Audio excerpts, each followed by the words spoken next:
प्यारी साथ संगत, बहुत सुंदर समय है। स्वामी जी महाराज के जन्म दिवस का ये पावन महीना चल रहा है।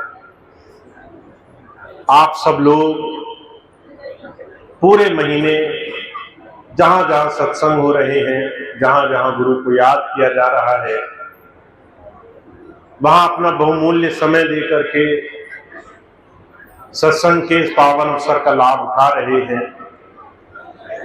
इस पूरे महीने को गुरु की याद, गुरु की शिक्षाओं को, एक संत महापुरुष जो हमें संसार में समझाने के लिए आता है, उस बात को आत्मसात करने के लिए बहुत प्रेम भाव से अपना समय दे रहे हैं। ये घड़ी, ये क्षण आप सबको बहुत बहुत मुबारक हो।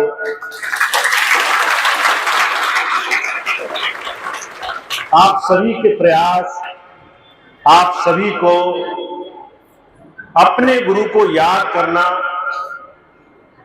ये बहुत जीवन की अनमूल्य घड़ी में से आता है।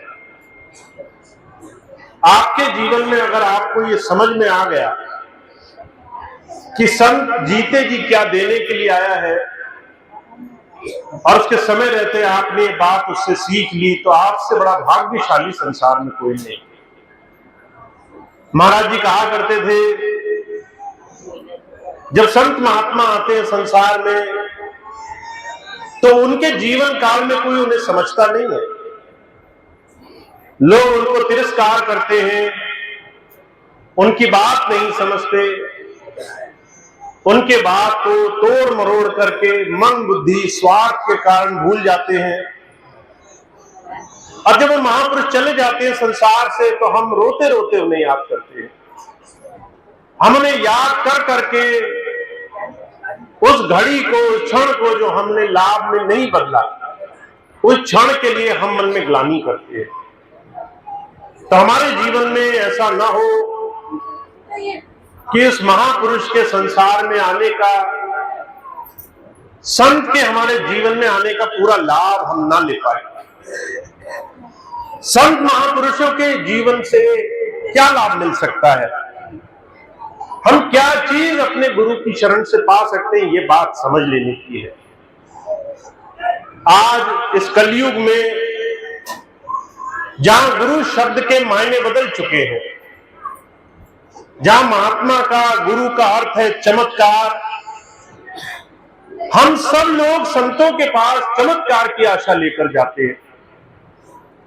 आप आए दिन रोज टेलीविजन पर देखते होंगे, जगह जगह जमावड़ा लगा है। कोई महात्मा, उसके पास अनगिनत संगत का भंडार पहुंचा, पर सबके मन में स्वार्थ है। सिर्फ संसार में मुझे क्या मिलेगा, ये भावना लेकर के वो लगे हुए हैं। मुझे याद है स्वामी जी के जीवन की घटना।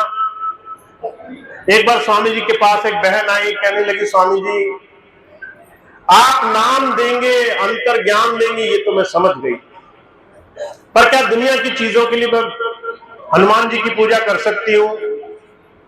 स्वामी जी बहुत हंसे, कहने लगे, तुम्हें अभी यही नहीं समझ में आया कि परमात्मा अनेक नहीं होता है। परमात्मा को पाने के साधन भी अनेक नहीं होते।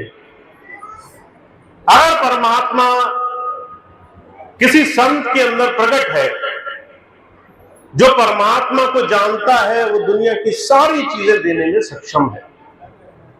हमें वो अगर आज नहीं देता तो उसके पीछे विशेष कारण है।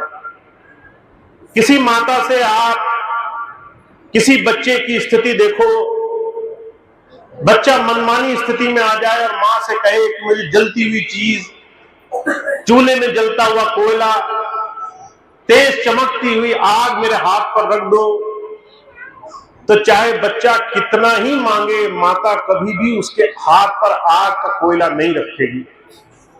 माता जानती है आग हाथ में लगी तो हाथ जलेगा, कष्ट होगा। बच्चा ये नहीं जानता। हम नहीं जानते हमारी स्वार्थ इच्छाओं के पीछे हमें क्या दुख पाना है, हमारी एक छोटी सी इच्छा के पीछे हमें कितना कष्ट मिल जाएगा।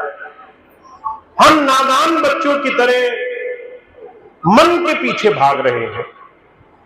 मन कहता है ये मिल जाए तो हम उसके पीछे दौड़ लगाते हैं, मन कहता है वो मिल जाए हम उसके पीछे दौड़ने लगते हैं। कबीर साहब कहते हैं अगर तुम्हें यह समझ में आ जाए कि मन में आने वाली हर एक इच्छा तुम्हारे लाभ के लिए नहीं है, मन में उठने वाला हर एक विचार तुम्हारे भले के लिए नहीं है, तो तुम समझ जाओगे गुरु क्या सिखाने आया है। कहा मन लोभी, मन लालची, मन चंचल, मन चोर, मन के चले मत चालिए, मन पलक पलक कछुओर। मन के चले मत चलना। आज हमसे कोई पूछे कि भाई तुम उदास क्यों हो, दुखी क्यों हो, हम कहते हैं हमारा मन नहीं करता, हमारा मन नहीं मानता। हम मन के इतने गुलाम हो चुके हैं, अगर मन किसी एक चीज की, हमारी एक इच्छा पूरी ना हो तो हम समझते हैं कि सारी चीजें गलत हैं। पर कभी अपने मन को दोष नहीं देते, कभी अपने मन में उठने वाली तमाम इच्छाएं, वासनाएं, तृष्णाओं को दोष नहीं देते। इसलिए जब स्वामी जी महाराज से पूछा गया, स्वामी जी संत के पास जाकर के लोग संत की शिक्षाओं को क्यों नहीं समझ पाते, तो स्वामी जी कहने लगे स्वार्थ एक ऐसी चीज है जो इंसान को गुरु की दया से जुड़ने नहीं देता। अब स्वार्थ क्या होता है? स्वार्थ दो शब्दों से मिलकर बना है। स्व अर्थ, मेरा मतलब, मेरे मतलब का काम, जिसमें मेरा भला होता हो, जिसमें सिर्फ मेरा फायदा हो। अगर आगे बढ़ने में मेरा फायदा है तो मैं 10 लोगों को धक्का मारूंगा। अगर मेरा धन से, आर्थिक रूप से फायदा होना है तो मैं 10 लोगों का नुकसान करूंगा। अगर मुझे कहीं जरा सा सुख मिल जाएगा तो मैं 10 लोगों के दुख को नहीं देखूंगा। पर गीता में भगवान कृष्ण ने कहा है ये जो तुम्हारे आगे चलने की होड़ है, मुझे ज्यादा मिल जाए, ये जो तुम्हारे अंदर की होड़ है, यही तुम्हारे दुखों का सबसे बड़ा कारण है। तुम्हें अपने अलावा कोई दिख ही नहीं रहा है, तुम अपने अलावा किसी और का कुछ करना ही नहीं चाहते हो। जब तक तुम्हारे मन में स्वार्थ है तब तक तुम जीवन में सिर्फ नरक के रास्ते पर हो। भगवान श्री कृष्ण क्या कहते हैं, एक पाठ पढ़ लो तुम जीवन में आकर के, मनुष्य जीवन लेकर के एक बात समझ लो तुम, परहित सरिस धर्म नहीं भाई, पर पीरा सम नहीं अदमाई। गोस्वामी जी कह रहे हैं, कहते हैं परहित करो, दूसरे की अच्छाई करो, तो इससे बड़ा धर्म कुछ नहीं होगा संसार में। तुम मंदिर मत जाओ, तुम मस्जिद मत जाओ, तुम पूजा मत करो, तुम भगवान को मत नहलाओ खिलाओ, तुम तरह तरह के यज्ञ उपवास मत करो, तुम्हारा कोई बुरा नहीं होगा। पर अगर तुमने किसी दुखी को जानबूझकर अपने स्वार्थ के लिए दुख दे दिया, सिर्फ अपने भले के लिए दूसरे का दिल दुखाया, तो इससे बड़ा पाप कोई नहीं है संसार में। इस पाप से भला तुम संसार में उबर नहीं पाओगे। कहते दूसरे को दुख मत देना, परहित करना, दूसरे का हित पहले सोचना। और जब ये बात सोचते हैं परहित कैसे करें, तो जो कहा करते थे परहित शुरू होता है आपके घर से। जब आप घर में अकेले बैठे हो, आपके बच्चे होंगे, आपके माता पिता, पत्नी, आपके भाई बहन, आपके और नजदीकी लोग, कई बार आप वहां भी अपने ही हित का सोचोगे, कई बार वहां भी ये सोचोगे मुझे क्या चीज अच्छी लग रही है। वहां से शुरू करना, देखना कैसे आप दूसरे के मन का, दूसरे के विचार, दूसरे के अवधारणा का ख्याल रख सकते हो, कैसे दूसरे के दुख को दूर कर सकते हो। थोड़ा सा दूसरे के दुख को दूर करने का जो सुख है वो अनंत का है। दूसरे की पीड़ा मिटाने का जो सुख है वो संसार में सबसे ऊंचा सुख माना गया है। तो वो कहते हैं दूसरे की पीड़ा का कारण न बनना, दूसरे के हित के लिए कुछ भी करने के लिए तैयार रहना। जो मनुष्य ऐसा बन गया है, जिसने अपने अलावा दूसरे के लिए भी ध्यान करा है, जिसने गुरु के पास आकर ये बात समझ ली है, तब जाकर के जीवन धन्य होता है। अब ये बात संत सिर्फ बताने के लिए नहीं आते, इस काम को कराने के लिए आते हैं। जब गुरु जी आते हैं वो सेवा के मिशन में लगा देते हैं। सेवा क्या होती है? बिना किसी फल के चाह के आप किसी दूसरे के लिए कुछ काम करो। किसी को दर्द है, उसके कष्ट को दूर करने की कोशिश करो। किसी को भोजन नहीं मिला, उसे एक रोटी खिलाने की कोशिश करो। कोई पीड़ा में है, किसी को मानसिक तकलीफ है, आप अर्थ से, धन से किसी की मदद नहीं कर सकते, आप किसी और तरीके से उसको कुछ मदद करने की कोशिश करो। हुजूर कहा करते थे, सेवा जिसने परम धर्म बना लिया है, जिसने अपने से अलग संसार में किसी एक का भला करने की चाह रखी है, वहां संसार में उसका वो प्रभु, वो ईश्वर उस हर एक इंसान का जीवन के हर एक काम में हाथ बटाने के लिए हाजिर हो जाता है। हुजूर कहा करते थे, आपके जीवन में अपने से अलग दूसरों का हित करना, ये आप अचानक आसानी से नहीं कर पाओगे, इसके लिए अभ्यास की जरूरत होगी। हुजूर कृपाल सिंह जी महाराज कहा करते थे, बचपन से उन्होंने गुरुवाणी का पाठ किया, मन में चाह थी सच्चा गुरु मिले, पर गुरु को ढूंढने कैसे, गुरु को कहां तलाशने जाएं। तो मन में विचार आया, जब तक गुरु नहीं मिलता तब तक हम कोई शुभ कर्म किया करेंगे। तो वो अपनी नौकरी के बाद अस्पताल जाया करते थे, सरकारी अस्पताल में, जहां मरीजों की कोई देखभाल नहीं हो पाती है, जहां लोगों को लोग लावारिस छोड़ देते हैं, किसी का कोई दुख दर्द नहीं पूछता। तो महाराज जी जाया करते थे थोड़े से फल खरीद करके, और जा करके देखते थे कोई गरीब है, जरूरतमंद है, उसके पास बैठ जाया करते थे, थोड़ा प्यार से उससे बात करते थे, थोड़ा फल देते थे, थोड़ा उसकी हाल चाल, थोड़ी सी उसकी तरक्की पूछते थे। महाराज जी कहा करते थे, छोटा सा प्रयास मेरा कि मैंने किसी के जीवन में कुछ अच्छा करने की भावना करी, कि मेरा एक छोटा सा शुभ कर्म इकट्ठा होते होते मेरे जीवन में ऐसा बन गया कि मुझे एक संत की शरण में जाने का सौभाग्य प्राप्त हुआ। इससे किसी पूर्ण गुरु की शरण में बैठने का अवसर मिल गया मुझे, मेरे जीवन में कुछ अच्छे काम करने से। तो जो कहा करते थे, जो लोग संसार में अपने जीवन को, इस मनुष्य जीवन को सार्थक करना चाहते हैं, जिन्हें किसी संत की शरण मिल गई, गुरु की शरण मिल गई, समझ में आ गया परमात्मा क्या है, ईश्वर क्या है, भक्ति कैसे होती है, उन्हें ईश्वर की भक्ति अपने कर्म में लानी पड़ती है, अपने अभ्यास, अपने आचरण में लानी पड़ती है। आज आप देखेंगे चारों तरफ, हमारे स्वामी जी महाराज कहा करते थे, कलयुग ऐसा युग है जहां धर्म में 420 नहीं 840 बना पड़ा है।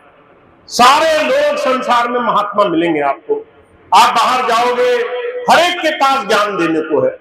आप किसी से पूछोगे कि भाई मुझे बड़ा कष्ट हो गया, लोग जो है ज्ञान देने चले आएंगे। स्वामी जी एक बड़ी अच्छी घटना सुनाया करते थे। एक बार एक भाई अपनी पत्नी के साथ रोज घर में रहते, तो पत्नी की आदत पड़ गई रोज रोज पति को टोका करे, तरह तरह की बात करे, जब भी कुछ कहे तो थोड़ा थोड़ा उपदेश दे। एक दिन पति आए, घर में थे, तो देखा उन दिनों तार चला करते थे, अगर किसी को बड़ी जरूरी सूचना भेजनी होती थी तो तार के माध्यम से भेजी जाती थी। अब तार आया, घर में पहुंचा, जब पहुंचा तो पति ने तार खोला और जो है उसमें एक बड़ी दुखद सूचना लिखी हुई थी कि जो है आपके पिताजी मर गए। अब ये बात जैसे ही पति ने पढ़ी, पत्नी ने ये बात दूर से सुनी, तो वो उपदेश देने लगी, कहने लगी दिल छोटा मत करो, आत्मा तो अजर अमर है, शरीर जन्म लेता है मर जाता है, कोई भी इंसान जो जन्मा है उसे जाना ही है, दुख की कोई बात नहीं है, जिसने संसार में जन्म लिया उसका जाना तय है, तुम विलाप न करना, पिताजी चले गए कोई बात नहीं, तुम्हें कोई संसार में इस बात का कष्ट नहीं होगा। इतनी देर में पति ने पूरा तार पढ़ा, कहने लगा पिताजी मेरे नहीं तेरे खत्म हो गए। जब ये बात हुई तो वो दहाड़ मार मार करके रोने लगी। अब जब ये बात सुनी, पति ने वही बात दोहराई जो पत्नी पहले बोलती थी कि भाग्यवान दुखी क्यों होती हो, पिताजी गए हैं पर वो परमात्मा के पास गए हैं, आत्मा अजर अमर है, शरीर मरता नहीं। ये बात सुनी तो पत्नी दहाड़ करके उसको चुप कराते हुए बोली, उपदेश तब तक अच्छे लग रहे थे जब तक तुम्हारे लिए थे, मेरे लिए है तो ये उपदेश अच्छे नहीं लग रहे। हमें उपदेश तभी तक अच्छे लगते हैं जब हम दूसरे को देते हैं, जब अपने पे पड़ती है तो हम उपदेशों का पालन नहीं करते, हम उपदेशों पे नहीं चलते, हम महात्माओं की सुन लेते हैं पर महात्माओं का आचरण नहीं देखते। हम संत महात्माओं की बात सुन लेते हैं, हम भागवत में चले जाकर के कहानियां सुन लेते हैं, हम बड़े बड़े महापुरुषों के वचन सुन लेते हैं। और जो कहा करते थे सुनने सुनाने से भक्ति होती तो सारा संसार तर गया होता, सारा संसार मोक्ष पा गया होता।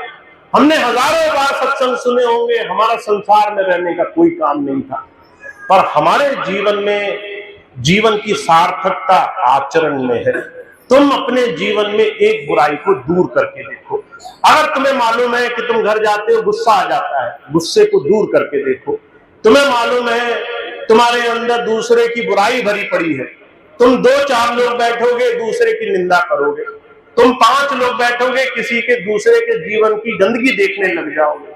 उसको दूर करके देखो। तुम देखो तुम्हारे जीवन में तुम कैसे जीवन में दूसरों के अच्छे काम में लगोगे। तो ये आसान बात नहीं है, धर्म आसान तरीका नहीं है। कहा भक्ति का मार्ग जीना रे, नहीं चाहना चरण कमल लौ लीना रे। भक्ति का मार्ग आसान नहीं होता है, इसमें कहने सुनने से काम नहीं चलता है। बहुत कम लोग होते हैं जो भक्ति के मार्ग पर चल पाते हैं। मैं आपको ये बात क्यों बता रहा हूं, जितने भी महापुरुष आए लाखों लोगों ने उनका अनुसरण किया, पर सिर्फ मुट्ठी भर लोग थे जिनका जीवन सफल हुआ। गुरु गोविंद सिंह जी महाराज थे, लाखों की भीड़ थी उनके पास, 5 शिष्य थे जो उनकी बात पर हर बात में अमल करने को तैयार थे। उनकी बात पर जान लेने को तो सब तैयार थे, पर अपनी जान देने को सिर्फ 2-4 ही तैयार थे। दूसरे को मारने के लिए सब तैयार थे, अपने प्राण की आहुति देने वाले सिर्फ 5 निकले। तो जो कहा करते थे संसार में तुम्हें धर्म समझना है तो गुरु तुम्हें वो आचरण कराना चाहता है। कहता है संसार कलयुग है, यहाँ चारों तरफ हाहाकार है, स्वार्थ भरा पड़ा है, लेन देन में तुम भूल जाओगे कि तुम्हारे जीवन में तुम्हें सिर्फ अपने लिए नहीं जीना है, तुम्हें मनुष्य होने के नाते अपने जीवन में दूसरों के लिए भी कुछ करना है। जीवन में संसार में दूसरों के लिए भी कुछ जीवन जीना है। अगर तुमने ऐसा धर्म का आचरण किया, अगर तुमने ऐसा काम किया तो तुम्हारा दुख मिटेगा, तो तुम्हारे जीवन में सुख पैदा होगा। इसलिए गुरु नानक देव जी महाराज कह रहे हैं, नानक दुखिया सब संसार, सो सुखिया जिन नाम आधार। ये सारे दुख तुम्हारे तब दूर हो जाएंगे जिस दिन तुम गुरु चरणों के अपने जीवन को गुरु चरणों के आधार से जोड़ लोगे, जिस दिन गुरु के चरणों का तुम अपने जीवन में आसरा मान लोगे, जिस दिन महात्माओं के चरणों में बैठकर जीवन में अमल करोगे। तो हम और आप बहुत भाग्यशाली हैं। पर दुख इस बात का है, जितना हम हृदय से उस प्रभु को चाहते हैं, उतना ही माया भी चारों तरफ अपने बल से हमें गिराना चाहती है, उतना ही ये संसार का स्वार्थ हमें अपनी तरफ खींचना चाहता है, उतना ही दुनिया की गंदगी, दुनिया की लेन देन, दुनिया के स्वार्थ जगत में हम फंसने के लिए एक छोटी सी गलती से हमारा काम बिगड़ जाएगा। तो हमें अपने जीवन में साधना बड़ी जरूरी है, सेवा और साधना हमारे जीवन का रास्ता होना चाहिए। तो आप वो भाग्यशाली होंगे जो संकल्प लेंगे। महाराज जी कहा करते थे इस कलयुग में बिना संकल्प ये काम नहीं चलेगा। जैसे आप व्रत रखते हो, एकादशी का व्रत रखते हो, करवा चौथ भी आने वाला है उसका व्रत रखोगे, उसके बाद नवरात्रि का व्रत रखोगे, फिर दूसरे तमाम अलग अलग तरीके से व्रत रखोगे। व्रत लेने की परिकल्पना क्या है? आप किसी बड़े उद्देश्य के लिए छोटी चीज का त्याग करते हो। मैं चाहता हूं मेरे घर में सुख शांति हो, इसलिए मैं अन्न का त्याग करता हूं। एक दिन अन्न नहीं छूऊंगा, एक दिन भोजन नहीं करूंगा, हे प्रभु मेरी ये तपस्या सफल हो, मेरा ये एक दिन का तप, मेरी एक दिन की ये प्रार्थना सफल हो, मैं जो चाहता हूं उस दिशा में मुझे ले जाओ। और जो कहा करते थे ऐसा ही व्रत तुम्हें जीवन के लिए लेना पड़ेगा, ऐसा संकल्प तुम्हें जीवन के लिए लेना पड़ेगा। जब तक भजन नहीं तब तक भोजन नहीं, जब तक अपने जीवन में उस मालिक को याद न कर ले एक दिन में, तब तक इस शरीर को निवाला न दे।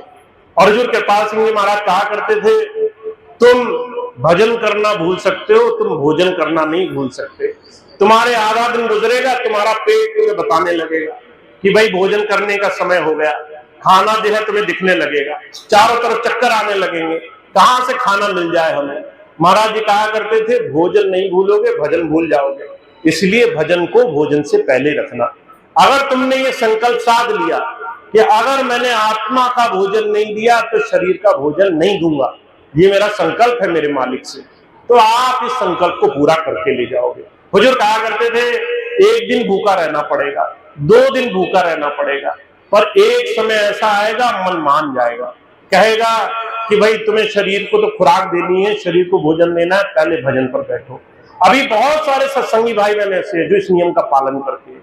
हमारे बहुत प्रेमी भाई बहन ऐसे हैं जो अगर भजन नहीं कर लेते तो भोजन को हाथ नहीं लगाते, जो अगर ध्यान न कर ले, उस मालिक का शुक्राना ना अदा कर ले, तो वो शरीर को खुराक नहीं देना चाहते।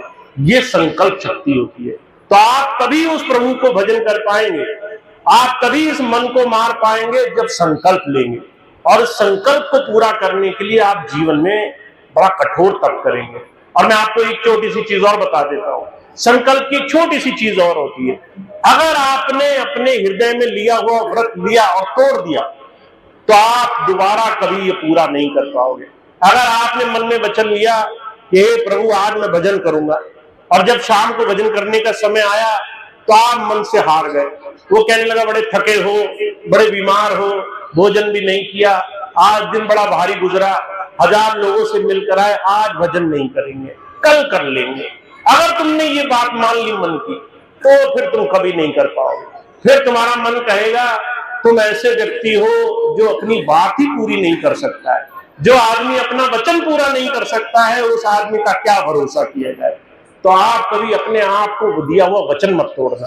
अगर आपने वचन दे दिया कि आज मैं करूंगा, तो चाहे जमीन आसमान एक हो जाए, चाहे पूरब पश्चिम एक हो जाए, चाहे दुनिया इधर से उधर हो जाए, पर आप अपना वचन मत तोड़ना। अगर आपने ऐसा संकल्प कर लिया तो आपके ऊपर वो प्रभु भी मेहरबान होगा। तो आप बहुत भाग्यशाली हैं, जीवन में बहुत कुछ पाने का अवसर मिला है, पर ये सब कुछ तब से पाया जाता है। इसको पाने के लिए हमें संकल्प लेना पड़ता है, हमें अपने गुरु से वचन देना पड़ता है कि हमने आपका नाम ले लिया, हर रोज आपकी याद करेंगे। तो हमें और आपको ऐसा सुंदर जीवन मिला है, अपने स्वामी जी महाराज की याद करने का अवसर मिला, उनकी शिक्षाओं को याद करने का अवसर मिला। पर याद रखना, गुरु सिर्फ चमत्कार दिखाने के लिए नहीं आता। वो जो काम करता है वो चमत्कारिक तो हो जाते हैं, पर वो चमत्कारों के लिए आपको अपने साथ नहीं जोड़ता है, वो आपको जोड़ता है आपके जीवन में आपको सत्य पथ पर जोड़ने के लिए। तो आप गुरु से अगर जुड़ गए हो तो गुरु की बात को गांठ बांध ले। अगर गुरु जी की बात गांठ बांध ली और उस पर रोज रोज चलना शुरू कर दिया तो आपके जीवन में बड़े से बड़े काम जरा सी देर में हो जाया करेंगे। आप सोचोगे और आपके सोचने मात्र से काम हो जाया करेंगे। मुझे याद है स्वामी जी के जीवन की घटना, जब स्वामी जी पहले विदेश जाते थे 6-6 महीने के लिए, तो लोग पत्र लिखा करते थे, फिर पत्र पोस्ट करते थे, महीने भर में जाकर चिट्ठी मिलती थी। तो एक चौधरी साहब स्वामी जी से कहने लगे, स्वामी जी मैं जब तकलीफ में होऊंगा और मैं आपको पत्र लिखूंगा तो आपको तो महीने भर बाद पता चलेगा, महीने भर में तो मेरी हालत खराब हो जाएगी, आप जो है मेरी रक्षा कैसे करोगे। तो स्वामी जी कहने लगे, गुरु शरीर नहीं होता है, गुरु वो शक्ति होती है जो तुम्हारे अंदर बैठा होता है। और स्वामी जी ने उस दिन एक बात कही, कहने लगे चौधरी साहब जिस दिन तुम कलम उठाओगे मुझे लिखने के लिए, उस दिन मैं तुम्हारी परेशानी पढ़कर उसे हल कर रहा हूँ, उसी क्षण में तुम्हारे काम बना रहा हूँ। तो जब संत आते हैं वो हमारे अंदर बैठ करके हमारी करुण पुकार सुन लेते हैं।